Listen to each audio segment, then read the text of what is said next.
5টি বর্জনীয়র 1 নাম্বার, বিলম্বে ইফতার করবেন না কখনো। 1 নাম্বার, দেরি করে ইফতার করা নিষিদ্ধ। ইহুদিরা দেরি করে ইফতার করে। লা ইয়াজালুন নাসু আলা খাইরিন মা আজ্জালুল ফিতরা। বিশ্বনবী বলেছেন, এই উম্মত যতদিন আগে আগে ইফতার করবে, এই উম্মতের কপাল থেকে কল্যাণ কেউ ছিনিয়ে নিতে পারবে না। চিল্লায় বলেন ঠিক কি না? আজানের জন্য বসে থাকবেন না, সময় দেখবেন। স্থানীয় সময় যখন সূর্যাস্ত হওয়া মাত্রই বিসমিল্লাহ, খেজুর খেয়ে ফেলবো। পারবেন তো নাকি দেরি করবেন? 2 নাম্বার, রমাদানের পবিত্রতা বজায় রাখবো। কোনো তর্ক বিতর্ক অশ্লীলতায় আমরা জড়াবো না, ঝগড়া করবো না, সরাসরিও না, ফেসবুকেও না। করবেন? কেউ গালি দিলে বলবেন ইন্নিমরুউন সায়েম, আমি রোজাদার। আল্লাহর হাবিব শিখিয়েছেন, কেউ যদি তোমার গালি দেয়, কটু কথা বলে, অশ্লীল কথা বলে, রমজানে তুমিও বলতে পারবে না। তুমি বলতে পারবা ইন্নিমরুউন সায়েম, আমি রোজাদার। আজকে থেকে নিয়ত করেন, রমজানে কেউ গালি দিলে আপনি একটা গালি দিবেন নাকি? কি বলবেন? রোজাদার, রমজানের পবিত্রতা আমি ভঙ্গ করতে পারবো না। অশ্লীল নাটক সিনেমা আমরা দেখব না। যে রমজানে মিথ্যা কথা, মিথ্যা কাজ, মিথ্যা সাক্ষী ছাড়তে পারে নাই, তার না খেয়ে থাকা, উপবাস থাকা দিয়ে আল্লাহর কিছু যায় আসে না। এজন্য মিথ্যার সাথে আমাদের কোনো সম্পর্ক আছে? মিথ্যা বলবো না। 4 নাম্বার, অপচয় করব না। ইন্নাল মুবাযযিরিনা কানু ইখওয়ানা শায়াতিন ওয়া কানা শাইতানু লিরাব্বিহি কাফুরা। অপচয়কারী শয়তানের ভাই। আচ্ছা, যে শয়তানের ভাই ও নিজেও আরেকটা কি? শয়তান। যে শয়তানের ভাই ও নিজেও আরেকটা কি? অপচয় করব না। ইফতারি করতে যে আমরা অনেকে অপচয় করি, এগুলো করবেন আপনারা না। অপচয় অপব্যয় করব না। 5 নাম্বারে, রিয়া, লোক দেখানো ইবাদত আমরা করব না। লোক দেখানোর জন্য নামাজ, রোজা, জিকির, তেলাওয়াত, দান, সদকা এগুলো করলে আল্লাহর দরবারে এগুলো কবুল হবে। বিশ্বনবী বলেন, দাজ্জালের ফিতনার চেয়ে একটা বড় ফিতনার ভয় আমি করি। সেটা কি? আর রিয়া, শো অফ মেন্টালিটি, লোক দেখানো মানসিকতা। এটা থেকে আমরা বিরত থাকবো ইনশাআল্লাহ। 6 নাম্বার, অনেক গুরুত্বপূর্ণ, ব্যবসায়ী ভাইয়েরা, ব্যবসা করেন কারা কারা? হাত তুলে দেখান তো আমারে। মাশাআল্লাহ, হাত নামান। ব্যবসায়ী ভাইয়েরা, অনেক অসাধু ব্যবসায়ী আছে, রমজান আসলে নিত্য প্রয়োজনীয় পণ্যের মূল্য বৃদ্ধি করে দেয়। এরকম আছে না নাই? এগুলো করবেন না। মজুদদারি করবেন না। পণ্যের কৃত্রিম সংকট বাজারে করবেন না। আপনি লাখ টাকা কামায়া ভাবছেন যে রোজাদারদের কষ্ট দিয়ে ধনী হবেন। এমন রোগ আল্লাহ আপনারে দিবে, কোটি টাকা দিয়েও আপনি হাসপাতালের বিল পরিশোধ করার ক্ষমতা আপনার হবে না। খবরদার। শেষ বয়সে দেখবেন কি কষ্ট আপনার হয়। আপনি রোজাদারদের কষ্ট দিচ্ছেন, আল্লাহ আপনার সুখে রাখবে? আল্লাহর দোহাই লাগে, আমার ব্যবসায়ী ভাইয়েরা এটা করবেন না। আরব বিশ্বে আমরা দেখেছি, আরব বিশ্বের ব্যবসায়ীরা সারা বছরে ব্যবসা করে, রমজানে ভর্তুকি দেয়। আর আমার দেশের কিছু অসাধু ব্যবসায়ী রমজানে গলাকাটা ব্যবসা করে আর সারা বছর সেইটার উপর দিয়ে চলে। চিল্লায় বলেন ঠিক কিনা? করবেন না, এটা করবেন না।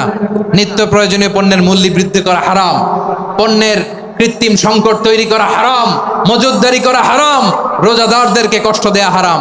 এটা করবেন না। 7 নাম্বারে সর্বশেষ কথা, অধীনস্থ যারা আছে তাদের কাজের চাপ আপনারা কমিয়ে দিবেন। কাজের লোক, ফ্যাক্টরির ওয়ার্কার, স্টাফ, তাদের প্রতি যদি রহম করেন, আপনার উপর রহম করবে কে? আমার প্রিয় ভাইয়েরা, এই আসন্ন রমাদান এটা এমন এক বরকতের মাস, যে মাসে আমরা নিজেদের নাফসের উপর নিয়ন্ত্রণ প্রতিষ্ঠা করি। সারা বছর নাফস আমাদেরকে নিয়ন্ত্রণ করে, আর রমাদানে আমরা নাফসকে নিয়ন্ত্রণ করি। কথা বুঝতেছেন? সারা বছর নাফস আমাদেরকে নিয়ন্ত্রণ করে। এই যে এখন আমার খেতে মনে চাইলে যে খেজুর রাখা, আমি খেজুর খেতে পারবো। নাটস আছে, বাদাম খাইতে পারি। খাইতে মন চাইলে পানি, আমার রুহুটা চায়, আমার নাফসটা খেতে চায়, আমি খেতে পারি, পান করতে পারি। বিবাহিতরা দিনের বেলায় স্ত্রীর সাথে মেলামেশা করতে চাইলে করতে পারে, কিন্তু রমাদানে দিনের বেলায় খেতে মনে চায় কিন্তু আমরা খাই। আমার প্রবৃত্তি খেতে চায় কিন্তু প্রবৃত্তির কথা আমরা শুনি, কথা কয় না। রমজানে খেতে মন চাইলে আমরা খাই, তৃষ্ণায় গলা ফেটে যায়, গলার ছাতি ফেটে যায়, কিন্তু এক ঢোক পানি কি আমরা গিলি? বিবাহিতরা দিনের বেলা স্ত্রীর সাথে কি মেলামেশায় যায় না। তার মানে সারা বছর নফস আমাদেরকে নিয়ন্ত্রণ করে, আর রমাদানে নফসের উপর আমরা নিয়ন্ত্রণ প্রতিষ্ঠা করি। নফসের লাগাম আমরা রমাদানে টেনে ধরে। চিল্লায় বলেন ঠিক কি না? এজন্য আমার প্রিয় ভাইয়েরা, নফসের উপর নিয়ন্ত্রণ নিতে চাইলে রমাদানের রোজার কোনো বিকল্প নাই। এটা এমন মাস যে মাসের ফজিলতেরও কোনো শেষ নাই। এই মাসকে বলা হয় দ্য মান্থ অফ হোপ। এটা আশা জাগানিয়া মাস। রমজানের কথা শুনলে আশা জাগে না হৃদয়ে? হ্যাঁ, ইদা জা রমাদান ফুতিহাত আবওয়াবুস সামা ওয়া গুল্লিকাত আবওয়াবু জাহান্নাম ওয়া সুফিদাতিশ শায়াতিন।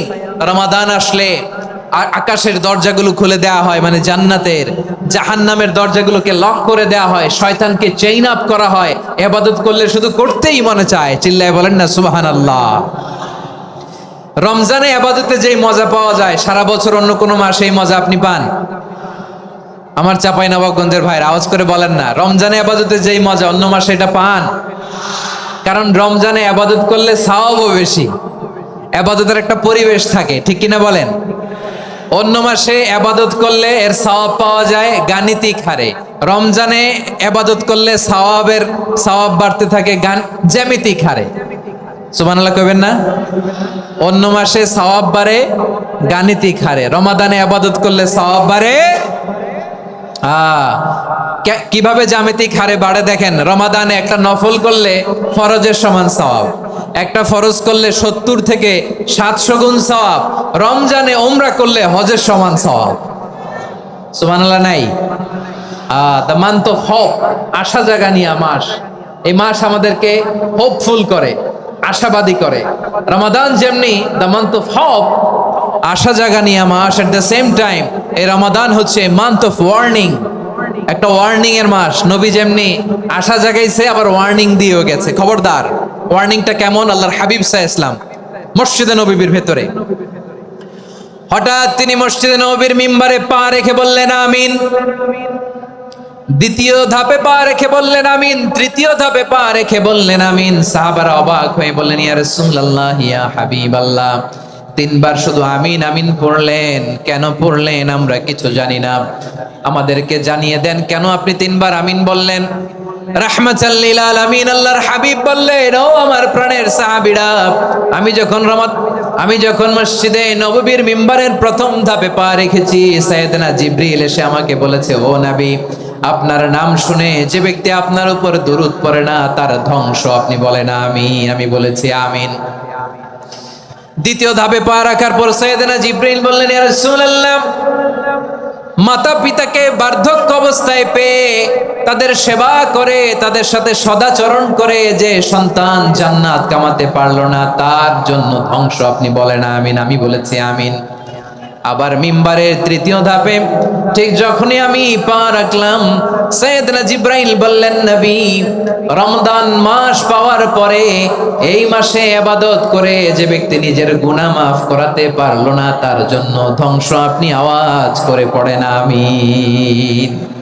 কত বড় ধমক, কত বড় ওয়ার্নিং দেখছেন। যে রমাদান পেয়েছে কিন্তু রমাদানের ইবাদত করার মধ্য দিয়ে সে নিজেকে জাহান্নাম থেকে মুক্ত বানাতে পারলো না, তার উপর আল্লাহর লানত, তার জন্য ধ্বংস। সাইয়েদনা জিবরাইল বলেছেন আমিন, স্বয়ং বিশ্বনবীও বলেছেন আমিন। আওয়াজ করে পড়েন নাউযুবিল্লাহ।